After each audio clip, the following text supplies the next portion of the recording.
There's no doubt that BMW are one of the most recognizable brands in the world, also one of the most popular car makers. Many people see them as the pinnacle of luxury, but when buying one, most wouldn't then expect to have to shell out more money for subscription-based features. But the German giant are unapologetic. Today, we're discussing the bad press surrounding BMW's subscription-based features, so stay right where you are. Let's jump straight in then. What's going on? You would think in this current climate, with the cost of living spiraling out of control and inflation at record highs, big companies would be doing all they could to shore up their client base. But not BMW. Oh no. The company have, in recent weeks, been accused of burying their heads in the sand over the terrible press they've received over their plans for subscription-based features in their cars. I mean, if you're parting with the amount of cash needed to buy a BMW in the first place, you would expect to have access to all features the car includes for that price. Back in 2018, they decided they were going to charge $80 for Apple Carplay, something which comes as standard in most other cars, even basic models. Ridiculous. Of course, critics jumped on it straight away and the idea quickly dissipated. However, they hadn't completely abandoned the idea of a subscription service, and a couple of years later, the plan was back on the table, and this time BMW wanted to charge for OTA, over-the-air updates. Of course, they again caught heat for the plan, quite rightly, but finally got their grubby little paws on some cold hard cash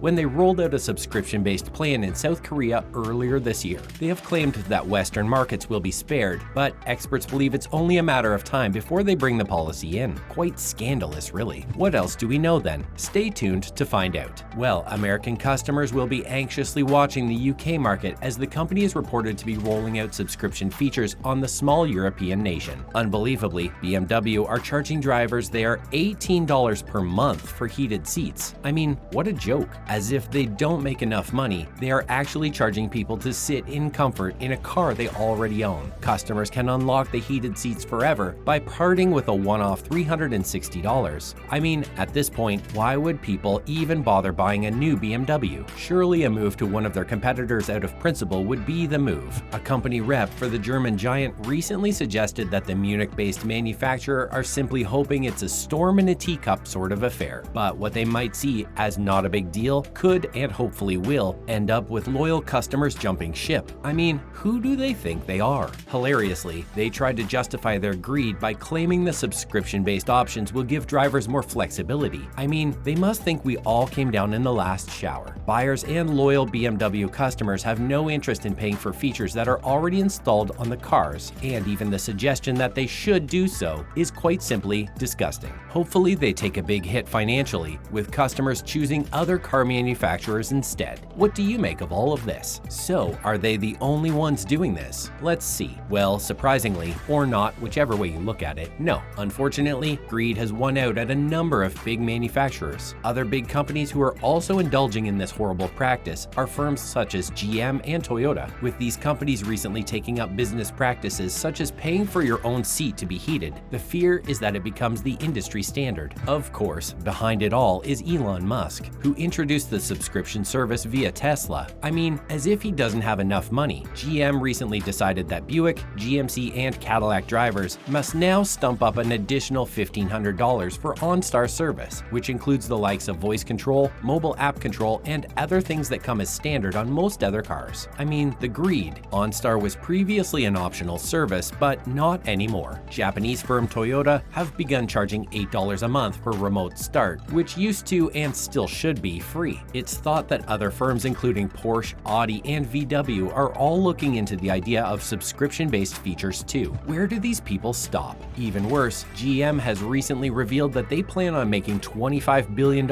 every year from the subscription-based services. But hopefully, public outcry is loud enough to shut this idea down. When is enough enough? And why are these companies not regulated so they can't continually fleece their customers? Will you be subscribing to any of these features? Is there anything customers can do to fight back? Let's discuss. Well, as Netflix have recently experienced, there is pushback on subscription-based features on the whole. The streaming service lost about 1.2 million subscribers this year, and some market observers have suggested consumers' subscription fatigue could mean automakers' plans ultimately fail. One recent TikTok video showing a BMW locking even the most basic safety features, such as the speedometer kilometer caused outrage recently, as critics suggested the company are valuing profit over the safety of their customers, and it's hard to argue against that idea. Another satirical video showed a BMW flying off a cliff with the caption "POV, new BMW owners after they forget to pay their monthly steering subscription." Just this week, Elon Musk announced Tesla would be raising the full self-driving option price by 25% to $15,000. I mean, read the room. No one wants this, and all this shows is the sheer greed of these companies. I mean, is Elon Musk really going to lose any sleep if he doesn't add to his already vast fortune? It's quite disgusting, really. BMW's High Beam Assistant, which dims beams when sensing another car, costs $12 in some countries, which has been roundly castigated, as most have suggested, correctly, that safety should come as standard. The best way to combat this utter greed is to simply not acquiesce to the whims of these companies and just not pay. You can easily go without these added extras until these CEOs realize no one wants this. Outrageous. News of a BMW test car involved in a fatality now. Stay with us. BMW have reassured German citizens that a crash which killed 1 and injured 9 people last week